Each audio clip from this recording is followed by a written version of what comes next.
తెలుసు. ఆడ సింగపూర్ పోయి మస్తు సంపాదించుకొని వచ్చిందన్న. అవునరా, నేను కూడా ఇలా పొద్దున చూసిన, మంచి దూరదారు.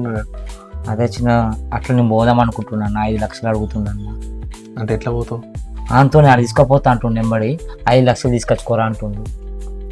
5 లక్షలు అంటే మన దగ్గర ఎప్పుడు వెళ్తాయిరా, ఎక్కడ చదరాలి?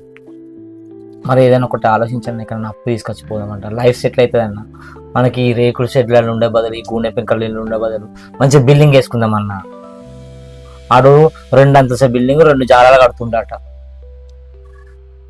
చూసినాం అన్న, నొంటి మీద బంగారం, మన షర్టు అని పాయింట్ ఆ షూలు, అట్లా మనం బతుకుదామని.